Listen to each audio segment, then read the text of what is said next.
everybody, and welcome back for another episode of MFA Writers. I'm so happy to have you here. This episode is coming out on March 25th, which means when you hear it, I'll be on my way to LA for AWP, which, in case you don't know, is the Association of Writers and Writing Programs annual conference. At past AWPs, I've gotten to meet a few listeners by chance, which is always a lot of fun. So, if you are going to the conference and you see someone walking around with a name tag that says Jared McCormick, please make sure you say hi. You can find MFA Writers on Instagram and Twitter, as well as mfawriters.com. We love to hear from listeners, so feel free to shoot us a direct message on one of those platforms, or an email at mfawriterspodcast@gmail.com. And if you have a minute to rate or review the show, the best place to do that is on Apple Podcasts. Doing so will help boost our podcast as we try to boost these amazing writers. Also, if you or someone you know would like to be a guest on the show, you can apply at mfawriters.com. On that same website, you can also click the support button to support us financially, if it's within your means. Or you can do so by going directly to buymeacoffee.com/mfawriters. Finally, as always, thank you for listening, and we hope you enjoy the episode.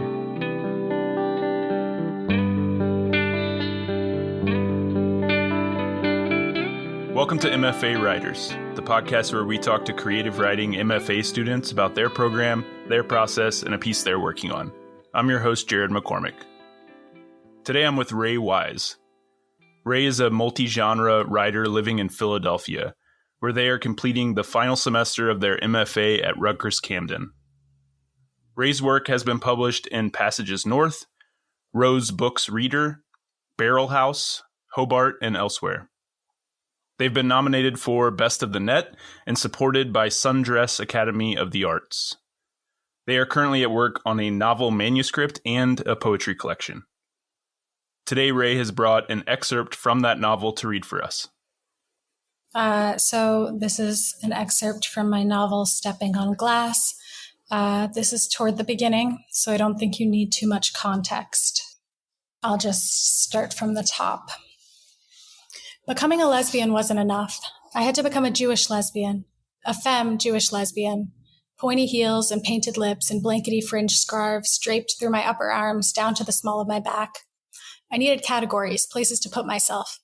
Constructs from which I could build my life. When presented with options, I chose all of them. Not all at once, of course. Femme came first, then lesbian, then Jewish. Can you marry a non-Jew? I asked Noam on our third date. So early, so very soon to be asking of our marriage potential. At the young age of 22, no less. But I knew by then how lesbians operated. I was a fiend for it. Intimacy, instantly. What does a lesbian bring to a second date? The joke went. A U-Haul. My first lesbian friend Max taught me that. The other seemingly straight girl had started dating women our senior year of college. The list of terms went on forever. Comp het, pillow princess, lipstick lesbian, chapstick lesbian, butch, mask, femme. We had short, clean nails, cropped leather jackets, white sneakers, and tiny gold earrings, and temporary tattoos in the shape of flowers stamped on our upper arms, signage for the community, things we scanned for constantly. At the coffee shop, watching the female students hammer away at their keyboards, the baristas manhandling the espresso tamper, steam settling over their cheeks like fresh dew. I can marry a non-Jew, Noam said, but I want to raise my family Jewish, so whoever it is has to be okay with that. Her palm was glued to my thigh, firm and steady.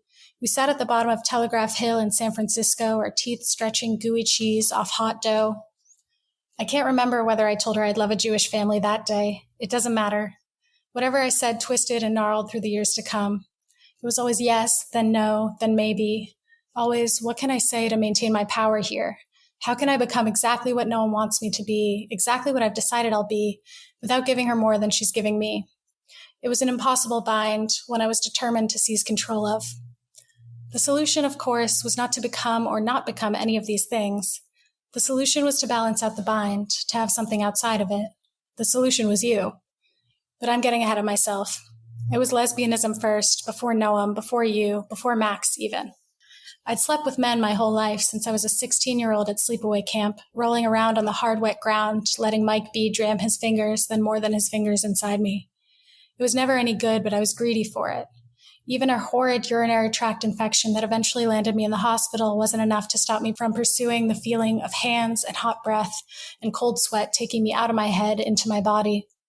I loved having to surrender, giving myself away. I'd piss blood in the communal bathrooms, my toes curling into the wet, gritty cement floors, then go back for seconds, thirds, fourths. There were no orgasms, for a long time, none at all, not even on my own. It says something about my childhood, probably. Irish Catholic repression, inherited Jewish guilt. I knew what they were, and even that my friends were having them, but I didn't know what I was looking for. Every time I stuck my hands into the warm pocket between my legs, all I did was feel around aimlessly. Slight arousal might have occurred, but nothing strong enough to follow, certainly nothing stronger than the shame, which flamed my neck, cheeks, ears, until I relented to the heat, released my grip in obedience. The first one came at age 20. My boyfriend, the first and only, broke the seal, his tongue swiping me past the point of resistance, past the fear and angst and what's going to happen. Will it ever happen? And if so, will it be today? The sensation was hot, tingly, so intense that I couldn't do anything but feel it. But when my body finally bent in submission, the O curling out from my center and through every inch of me, all I could do was laugh, joy gurgling out like a freshly dug spring. The boyfriend didn't know it was my first. I'd been faking them since we started dating. It was just so good, I said to his squint, burying his gaze in my neck. Thank you so much for sharing that. Thanks for being here. I really appreciate it. Yeah, super happy to be here. Thank you for having me. I'm excited to talk about your writing, of course, but first I want to talk about how you got into writing, because this is not a thing you've always done. In fact, you didn't start writing creatively until your 20s. So what motivated you to start writing in your 20s? Yeah, it's a really good question. I mean, I come from a really creative family. Like my mom is an artist, my sister's an artist. And I think like I've always thought of creativity as like the sort of coolest thing you can do. But they're both visual artists and that like never came naturally to me. So I was like, okay, that's out for me. And I think maybe in the back of my head, maybe starting sometime in college, I was like, well, maybe I could be a writer, maybe that's my path. Because I was a really good academic writer, like I was just good at school. But yeah, I don't know. I basically just, I guess on a whim, took a catapult class during COVID. I signed up for a workshop and had no idea what a workshop was. And I had nothing prepared and I was like totally in over my head. But it was like my first introduction to like people who took writing seriously. And even though that workshop like totally stunted me for a year, like I was too scared to go back for a long time. But then eventually I worked up the courage and like had something a tiny bit better and was like, okay, cool. Like this is maybe something I could get better at over time. So yeah, it was sort of a COVID thing where I was like, how am I going to make meaning out of my life? And I was also, I guess, working jobs that felt very unfulfilling. So when I started taking classes online, I was like looking forward to them every week. I was like super excited. I was like, oh, life can be more than just my computer job, which felt fake anyway. So yeah. And then I guess like in terms of how I got to taking writing seriously, that was a sort of different thing. But I have a very good friend who was applying to MFAs around the time that I started taking these classes. And I was in a workshop with Madeline Lucas, which was called Writing Intimacy. And somebody in that class was like, I am obsessed with taking writing classes. I take them all the time. I was like, oh, you can just take them all the time. Like, that's amazing. And my friend at the time was applying to MFAs herself. And she was kind of like, well, if you're going to take writing classes all the time, like, you could go to grad school for this. So you said you took that catapult class and then afterwards you felt a little discouraged, like you had to work up the courage to go back and do another one. What was that class like, being in your first workshop? What was that experience like? Yeah, I mean, it was just really intimidating. I didn't know. It was also like perhaps the worst part of COVID that we went through, which was like 6 months in when everybody was like, oh, this is like much more serious than we thought it was.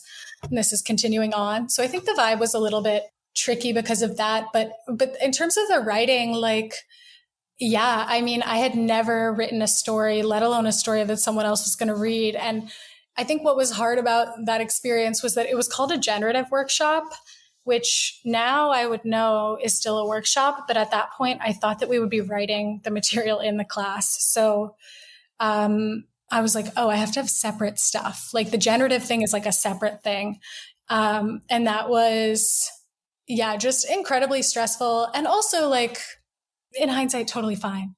But I definitely was like, had no idea how to give feedback, had no idea how to receive feedback, and wasn't really in a place to be receiving feedback because my stories made no sense, which is of course like how everyone's stories are at the beginning. But I had a great instructor, Carrie Luna was her name, and we had like our one-on-one meetings at the end, and she was like very encouraging. And I think that was like, she planted a seed where even though I needed a break after that and was like, I need a sec, she was very much like, keep going, it gets better. And that was really helpful to hear. And you kept going. Yeah. No turning back now. No turning back now. Absolutely. Okay, so you mentioned this computer job that you had before joining the MFA that you described as not particularly fulfilling. I want to hear more about that. I want to hear how you ended up in that career. You came from this really artsy family. It sounds like you've been thinking about pursuing art in some way most of your life, but then you ended up in like a tech job. So I'm curious to like hear you describe that path, how you ended up there, and like what that experience was like. Yeah, I think, it's interesting. I guess first, like my dad is like the not artsy part of our family. And I think I was always like, I'm like him, like I'm like whatever, practical. And like, I think I was also kind of like, if I'm not a visual artist, like I'm a practical person, I should be practical, whatever. And I think after college, I had no idea what to do with myself. So I just got a job, and it happened to be at like a tiny tech startup that like, whatever, somebody who knew somebody was working at, and like they needed a customer service agent, and the person would work at 6 a.m. And I was like, sure, that'll be me. That's perfect. Because I just wanted to like be out in the world and like start my life as I think how I felt. Yeah. So and then I just like kept doing that, and like I like a challenge, and I don't like to like if something's challenging, perhaps this informs the workshop thing as well. Like I'm going to like keep going at it. And I was working at these like crazy companies with like, 28-year-old CEOs who were like practicing like whatever, like radical candor and like saying the meanest things in the world, and then being like, we're just being transparent with you, And so I think I was just like in my early 20s, like, okay, well, this is a place where I'm doing a terrible job and I want to get better at it. And so I like kind of kept doing that, and I did get better at it. Like by the end of working in those environments, I like knew how they operated. And I think like, I thought that if I figured out how they operated and how to do it right, then I would like it. But this was the point where I started taking writing classes, and I was like, oh, this is like a total waste of my time. Like, this is horrible. Like, what a nightmare. Going from that environment to a workshop where people are like, there's so much to like about this piece. Exactly. I was like, oh my God, everyone's so sweet. Like, and this is like a horrible story. Like, thank you guys so much. Like, so, and like, I had like been fired by these men. Like, I was like, whatever, beaten down and built back up. And then, so writing seemed like a dream to me. Yeah. And that's kind of why I was like, I'll just keep taking these classes, because this is like so much more pleasurable than anything that's going on in my day to day.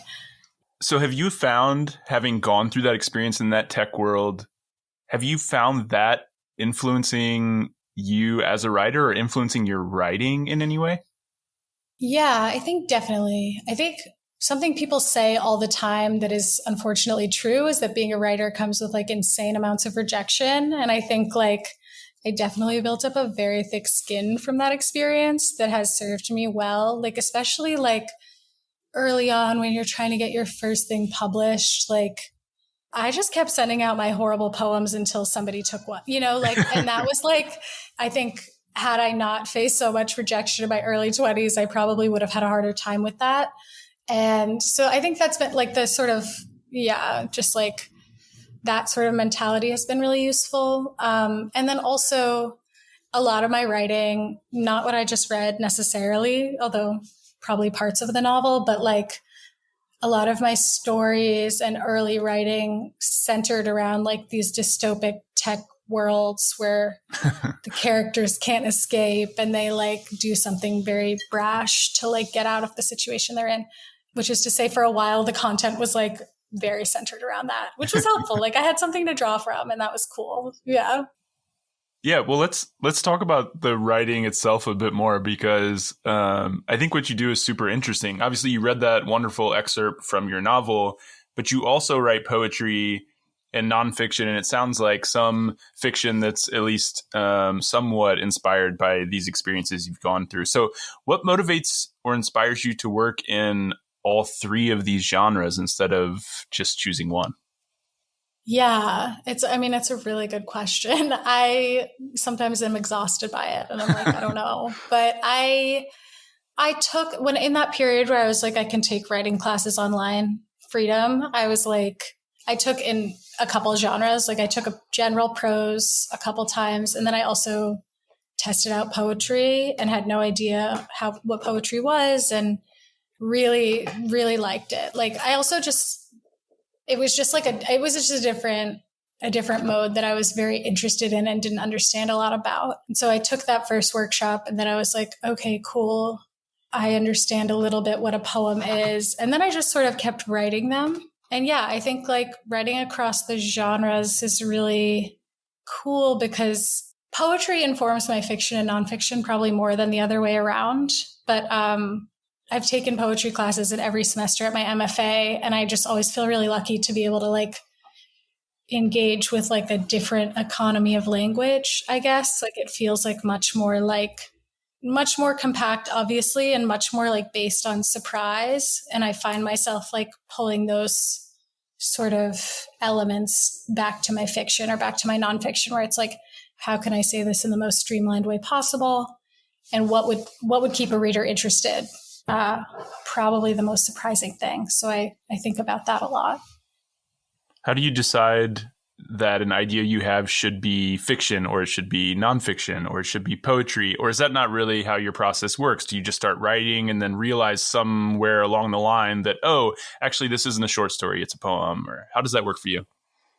Yeah, that's a good question. It's usually set from the beginning. I usually am like, have an idea of what I want to write, like in the highest categorical sense. And then like the information comes out, how it comes out. So like, I want to write an essay about this thing and then I'll get into it. I don't often find myself switching after I've started something, but I do find that like, I think a big part of my approach to writing is like quantity over quality and just like, something good will come if I keep going. And so often I'll find that like a theme that I threw into a poem a few months ago is now like whatever, one of the braids to this essay. And like, I didn't necessarily plan that, but maybe the poem I don't really like, but the essay, it's working a lot better. So that's cool. But I definitely like, I don't know, it does feel very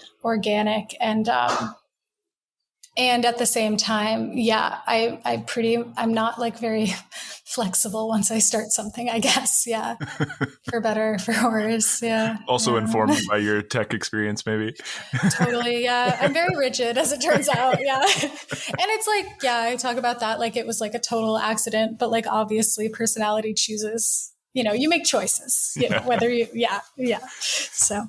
I'm always curious to talk to writers who are working across genres about process, because I imagine the process of writing a novel is very different from the process of writing a poem, for instance. So in what ways do you see your process changing? Does your routine change? I don't know, the way that you approach the writing process itself. How does that change when you're working in one or the other? Yeah, well, yeah, it's interesting because my writing process in general has changed so much in the context of the MFA, which I'm sure people say all the time, but like, and I guess this is still true, but like before the MFA, I started doing Chelsea Hodson's morning writing club. I don't know if you are familiar. She runs this club. It's like $9 a month and you get all this amazing stuff, but like the core component of the club is that you log on every morning and write for 2 hours with a group of people on Zoom. And so I became like a disciple of Chelsea's. Like I was like in this club. I was like, and that really transformed my relationship to writing. And I think like, she's just had a huge influence on me in general. I took a workshop of hers right before she started the club. And so I was sort of already like really appreciating her feedback. And she was also very like supportive with the MFA applications. All of this to say, I was writing every day to try and get into an MFA. Like I was like working every morning on the essays that I would submit. And I just like had no body of work to pull from when I applied. So I was like, I need to make work. And that hasn't been so possible in the MFA because like I found that the deadlines, more or less, I try to write every day still, but like sometimes I'm like, okay, I have to write all day to make this deadline. And then it's like, okay, I cannot write for 3 days after I do that. Like that's exhausting. Yeah. So that's been interesting. And like, honestly, yeah, I don't really know how I feel, but I'm sure I'll have feelings when I'm out of the program about that. But it has been cool to be like, I think there's a lot of pros to writing steadily every day. There's also a lot of pros to like pushing yourself and like finishing a thing in a deadline, which I guess is like one of the whole points of the MFA. But yeah, I think like in general, I'm a very like rigid person. So I like the structure of having to attend to this thing every day. And that's worked pretty well for me. And so whether you're working on poetry at the moment or you're working on prose, you still sitting down trying to write every day? Okay, actually, no. Well, yes, I usually am working on prose when I'm doing my everyday thing. Poetry is a much more like of the moment thing that I don't take as seriously for better or for worse. And that I like, I don't know, I have a friend who calls it like morning brain and night brain. I feel like poetry is like my night brain. Like it's just like when things are a little weirder and more fluid. And yeah, that being said, I did during my MFA, I was in a poetry workshop where the professor was like, I think you should try writing a poem over a long period of time. And I was like, challenge accepted. And I like started adding to a poem every single night. And this was like another sort of structure that I imposed on myself that I wound up doing for a good bit of time. And now I have this body of text that I have no idea what to do with, which is to say that sometimes structure works, but usually poetry is like later in the day and sort of on my notes app. Yeah, editing while I'm walking around or something like this. So is experimenting with craft and process something that you enjoy doing? Like, what did you learn from the process of writing that really long poem over a long period of time? Yeah, I really enjoyed it. And I hadn't done something like that. And I'm excited about the prospect of imposing things. Actually, I guess I also did something like that this summer. Wow, it's funny to talk about this all in one go. This summer, I also was like, I started my novel draft second semester last year toward the beginning. And I was like, I don't have anything to do this summer. Rutgers-Camden is fully funded. So it was like, I was able to take time off, hang out in Philadelphia. And I was like, well, why don't I try to finish my novel draft, the first draft. So I wrote 1,000 words every day for like 4 months and did that. That was very different than the poem, but I think both like allow for mess that I'm like not necessarily otherwise comfortable with. Like I'll obsess over a sentence for forever if I'm allowed to. So I try to like find ways to undercut that. Yeah, I had a teacher once, Chelsea, actually be like, I think you should write in like super tiny font so you can't even see it. And I was like, I did try that, but it didn't work for me. But what does work for me is like imposed word counts or whatever.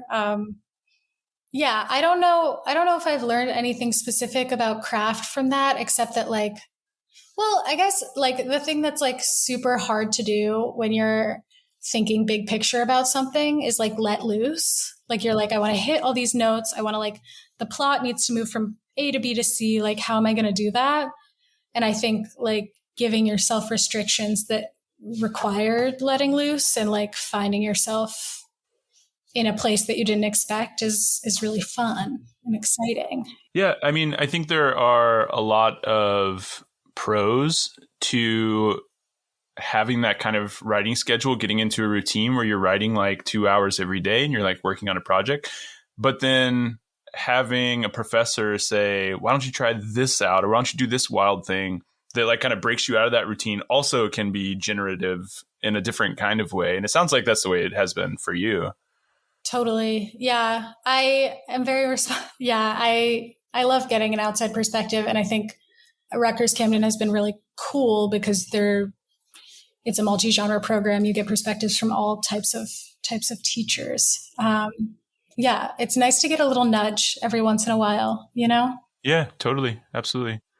Well, let's talk about the program a little bit more. The MFA at Rutgers-Camden, you mentioned, is a kind of multi-genre program. So they encourage you to work across genres, even though they have concentrations in poetry, fiction, and nonfiction. For people who don't know, it's located in Camden, New Jersey, just across the river from Philadelphia. It's a 2-year program. It sounds like it fits pretty well with what you're trying to do. So what is it that drew you to Rutgers-Camden and their MFA program? Yeah, I mean, it fits really well with what I'm trying to do, which is the big thing that drew me to it. Like a lot of programs have restrictions about taking classes in other genres. Like I know like some you can take craft or not workshop, or you have to apply, or often it's just like not the case. Like people just don't do that. And so I was very excited that Rutgers-Camden offers immense flexibility in that area. It's also fully funded, and that was really compelling to me. It's fully funded in Philadelphia, which is a very affordable place to live. I was living in New York before this, and the programs I got into, I was weighing options in New York and this one, and it was like, well, I'm not going to be able to, even if I'm fully funded in New York, I'm going to have to work, which is, there are pros to that approach as well. Like I know a lot of people find that learning to write in your day-to-day life is like very valuable. And I totally agree. But I really wanted time off. I really wanted to get to focus on nothing else for a little while. So yeah, it was very compelling. I also like came down to visit and immediately had the feeling that like, this is correct. And that was just like very cool. Like Philadelphia was correct.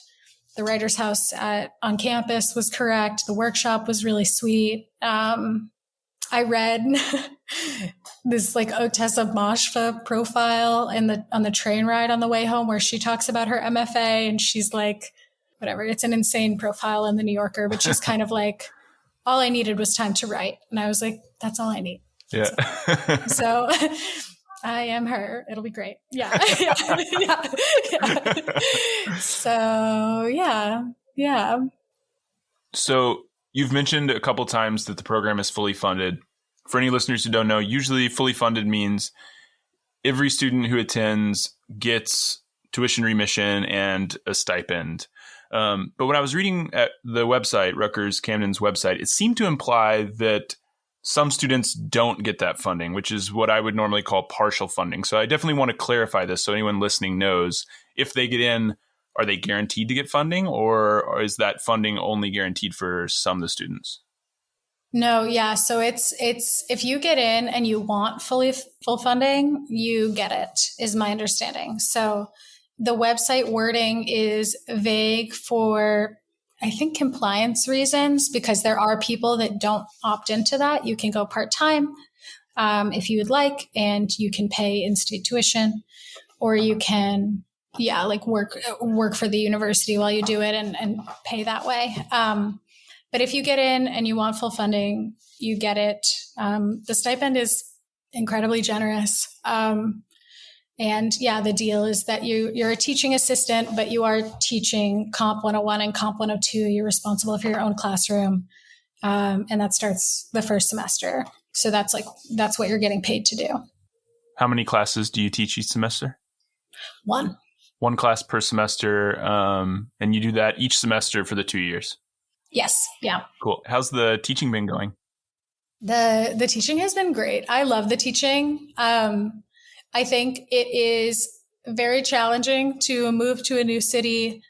You get a week of training at the start of the program to learn how to teach a classroom. Most of us have never done that before. And so then it's sort of like, okay, now you're doing it. So I think that does make the first semester particularly, it's a big adjustment, I would say. The workload is just a big adjustment, but you are in like a practicum where you meet every week and you sort of talk to your supervisor about the problems you're running into, and you lesson plan together. And it's all, overall very amazing and worth it. But it definitely is like a big shift. But yeah, I love the teaching. The kids are wonderful. You have a lot of flexibility in what you get to teach them. Like the basic units are lined out for you, but you get to teach them whatever writing you want to teach them. I tend to make my classes creative oriented. Yeah, it's a fun time. I don't know what what the teens are up to these days, and they're always like saying funny stuff, and I'm like, what are you talking about? Like, so it's just fun. Yeah, you could probably pull out some tech jargon and confuse them too if you wanted to. I could confuse them, but they just make fun of me. They're always calling me old. I'm like, you guys, I'm not even 30. Like,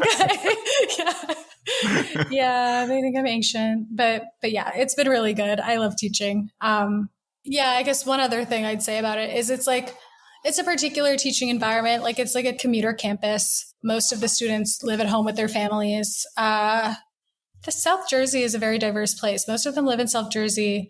You kind of run the gamut for types of people that you could encounter, depending on whether they're from Camden itself or from like, a suburb 30 minutes outside Camden. And I think it's really fun to like get synergy going in the classroom and like help them learn that like they're not that different from each other, So. Okay, so you mentioned that in return for teaching, you get a generous stipend at Rutgers-Camden. According to the website, it's around $36,000. Is that still correct? Yeah, it's around 36. There was a big statewide strike at Rutgers 2 years ago. So like immediately preceding my arrival. And during that strike, it was negotiated that the stipend will go up to $40,000 within a few years. So every year it gets increased at a regular interval. You get great health insurance. It's a pretty sweet deal. That's great. And that amount of money has been perfectly fine. You able to live comfortably and focus on the writing, all those things you were hoping to accomplish.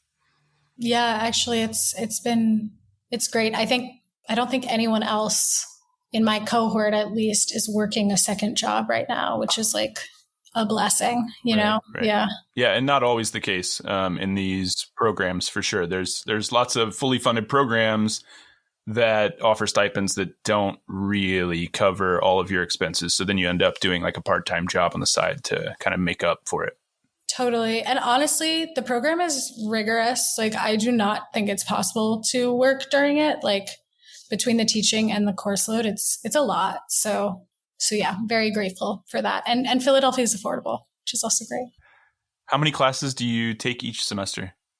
Yeah, so you take 3 to 4 every semester. There's at least one semester you have to take 4, and you also have to take 5 workshops through the program. So at least one semester where you're taking 2 workshops. So it's a substantial amount of coursework. Like, the semesters where I've been in 2 workshops or in 4 classes, I am wiped by the end. Like, it's also amazing because you get to push yourself and like see where your writing goes when you're doing 2 things at once. Yeah. Yeah. Just as a counterexample, the program that I attended was a 3-year program that probably required about the same number of courses, but spread over 3 years. But we were also teaching 2 classes per semester. So sometimes these things, they kind of even out. But yeah, that's a lot of classes to be taking in 2 years, but it's nice that you only have the 1 teaching load. Yeah, 2 is a lot. I do not know how I would do that. But yeah, it does feel, my friends that have taken MFAs, I don't know anyone that's been in more than 2 classes a semester. And that seems right. Perfectly reasonable and challenging to me. So one thing I wanted to talk with you about is the size of the program, because before the interview, you described it as tiny, but of course that means different things to different people. So totally. About how many students are in the program? Totally. And it is tiny to me, but of course there are much tinier MFA programs out there. Yeah, there's about 7 people in each cohort across all genres. So fiction, nonfiction, poetry, 7. Okay. And it's a 2-year program, so about 14 students in the program at any given time? Totally. Yeah. So what do you think are the pros and cons of being in a small program like that? I mean, the pros are that you get to know your professors pretty well. That has been really cool. On the flip side, there are not that many professors because there are not that many students, and the university obviously allocates accordingly, which is honestly not a bad thing. I have overall loved the professors that I've worked with, but I do think there are some programs where you have like a roster to choose from, and that is probably also really fun in its own way, But yeah, I guess also given the size of the program, the professors per genre are very small. So we do have visiting writers circle through pretty frequently, but obviously fiction is the dominant genre. We have the most professors in that. There's a couple that do both nonfiction and fiction, and then there's one permanent poetry faculty. So yeah, I think that you get to know them really well. That's really cool. They get to know your writing and see how your writing changes, which is also pretty special. And depending on the situation, that can also, pose its own challenges, especially if people are going on sabbatical. There are a bunch of nonfiction people in my cohort, and our main guys on sabbatical for our thesis semester, and we all love him. So that's posed its own challenge, but yeah. And it's a good thing to talk about, and a good thing for listeners to just have on their radar. Because that was also a thing that surprised me when I joined the MFA program, because my program was also fairly small, and the faculty was fairly small. And yes, there were semesters during my program where a professor wasn't there the whole semester because they were on sabbatical. And then suddenly a small faculty becomes a tiny faculty, and that can affect your experience for a semester or two. So it's a good thing to just have in mind and kind of weigh the pros and cons of that between being able to get to know the faculty really well, or would you rather have that, or would you rather have a kind of larger faculty, diverse faculty where you can get all these different viewpoints throughout your time in the program? Yeah, totally. Well, although the program is small, it seems they have several interesting opportunities available to students beyond just the classes. On the website, one thing that's mentioned is that Story Quarterly, which is an award-winning literary magazine, is housed at Rutgers-Camden, which I didn't realize. Are students in the MFA able to get experience working on the magazine while they're in the program?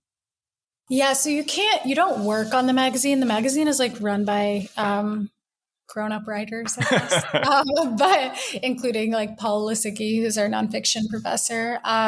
But you can be a reader. So if you want reading experience, that is a great option. I also have gotten reading and editing opportunities, and a bunch of us have through the alumni network. So Story Quarterly is a great option. Pretty soon after I joined, somebody reached out to us and was like, do you want to be readers for the Rumpus? That was cool. People are very supportive and opening doors for each other. So I feel the opportunities are maybe a little bit more expansive than the website gives it credit for, which is really nice. Another thing I noticed on the website was that there's a really cool NEA-supported reading series called Rutgers-Camden that brings well-known writers to school to give talks. What's that been like? Yeah, Rutgers-Camden is amazing. Shout out to Sienna, our program coordinator who organizes it. Rutgers-Camden brings 3 to 5 writers to Camden every semester, and we always have a really cool range of writers. And the program was on hold during COVID, and then we did not have a program coordinator for a period of time, and we got a new one last year. Her name is Sienna. She also graduated from the program. So she's relaunched the thing and is very devoted to making it amazing. And it really has been. We get, we just get access to cool writers that otherwise it's just very different than going to a program in New York where everyone's passing through all the time. So Rutgers-Camden has been an amazing sort of doorway to the actual writing world. And that's been really, really special, I would say. Yeah. And I don't know if this is on the website, but another thing that's like been really cool about this program, in addition to Writers in Camden, we also have something called the MFA org, where basically like a group of the MFA students is on the org and gets a certain amount of money from the university to organize our own events as well. So we also bring typically 3 to 4 writers a semester that way, which are like smaller craft talks and readings that we get to like talk to the writers. This semester we had like an editing and agent panel. And then a couple of writers come and do like generative craft talks with us. So yeah, between the two things, we have like pretty good amount of resources for the size that we are, which is really nice. And that's a great way to complement that smaller faculty, right? So even though there's like fewer full-time faculty members who are like on campus all the time, you have, it sounds like, lots of writers coming all the time each semester. So a chance to meet new people, get some different eyes on your work, potentially hear what they're doing with their craft, all of that. Yeah, it's pretty cool. Yeah. There were a couple other things mentioned on the website that didn't have as much information about them. So I was curious to hear if you had more information. So for instance, there's a mention of some ambiguous international opportunities in Europe, Asia, or South America, which I'm curious what that's all about. And then there's also a mention of residencies at the Rutgers University Pinelands Field Station. But again, there isn't a lot of information about these things. So I was curious if you knew anything about them. Yeah. Okay. So the international opportunity is basically like Rutgers School of Liberal Arts undergrad and grad organize these courses they happen. It's pretty like standard college stuff, I guess. Like they happen over 10 days in Greece or South America or something. And you can use you can do one of your courses through that. So I have friends who have done it. You kind of like go on a trip with a bunch of undergrads, but you get class credit, and it doesn't necessarily have to be, it's usually not directly in the writing world. One of our requirements is that we have to take an elective. So you can kind of make your elective this international travel if you'd like. It is not covered by the university, but the university you can get a grant of up to like $500 to contribute to it. So yeah. And I know people have had a great old time on these trips. They seem really fun. I didn't personally do one, but it seems cool. And this Rutgers University Pinelands Field Station residency? Totally. Yeah. That one, we as an MFA org go to a retreat at least once a semester, or at least once a year, ideally once a semester, at basically a Rutgers facility where we spend the weekend hanging out, bonding, writing. And I think that is what they are referring to on the website, which is nice marketing. And it's a great time. Sounds like a good way to build community. Have you felt like the community amongst your cohort and your peers has been pretty good? It's a small program, so I imagine you get to know people pretty well. You get to know people incredibly well. Yeah. Which is, yeah, honestly, I think it's really fun. I think most people really love it. It's very tight knit. And everyone quickly knows everything about you, which is like just by nature of the program. So I think everybody in the first semester is like, how is this going to work? And then by the end of the first year, you're like, oh, this is amazing. Like we hang out outside the program a good amount. And even the people that you like wouldn't expect yourself to bond with, like, I feel like the nature of the program is just that you wind up doing that, which is special. It's cool. Well, it sounds like your experience has overall been really cool. I really appreciate you sharing all this stuff with us. Before we go, the last question I ask every person I interview is, what is one way in which the MFA experience has been different, for better or for worse, from your expectations when applying? Honestly, one thing that's been like shocking, and I was talking to my friend about this, the way, and I feel like I'm just like raving about Rutgers-Camden, and there are things to say about it. Like, of course, every program has its problems. But my writing has gotten significantly better. And that's like, of course, I knew I wasn't like a perfect, amazing writer beforehand, but it has been really cool to see just like by nature of producing, you do inevitably get better. And I feel like that's like something I heard teachers say, especially early on when I was like in workshops where I didn't know. They're just like, the only advice is to just keep going and you will like eventually get there. And it feels like totally impossible. And then it's like, oh no, if you literally just keep doing it, you will get better. And that's been really cool to see in this context. And I guess it's like for myself and also my peers, like it's cool to get to watch everyone like come into their voices, come into what they're doing. I think that has been surprisingly satisfying and not what you think about when you are signing up for one of these things. Like I think I was thinking of like school, you know, and it's that, but it's also other stuff. Yeah. And, you talked about how you hadn't really written formally much before this. And when you were kind of on your own. So it's nice to get around people who are all striving for the same thing and seeing people that have achieved what you're trying to achieve and be like, oh, okay, this is possible. Okay. Yeah, absolutely. That has been really cool. And I think was the thing that I wanted to get out of an MFA. And I feel like I have really gotten that. And I guess on that note, like what's also been cool is because the program is so small, because it's so adjacent to Philadelphia, there is like a very strong lit community in Philadelphia that's like very DIY. And I would say from my own experience, like much more approachable than New York, which has been amazing. Because I would go to New York readings, like trying to get in there, and it's so intimidating. Like I was like, it's just like very cool scene. Everyone seems so chic. And not that nobody's chic, and everyone's chic in Philadelphia as well, but it's like everybody's really inviting, and that's been special too. Yeah. Well, that sounds great. I'm glad the experience has been good so far. Good luck as you finish up. You're in your last semester, right?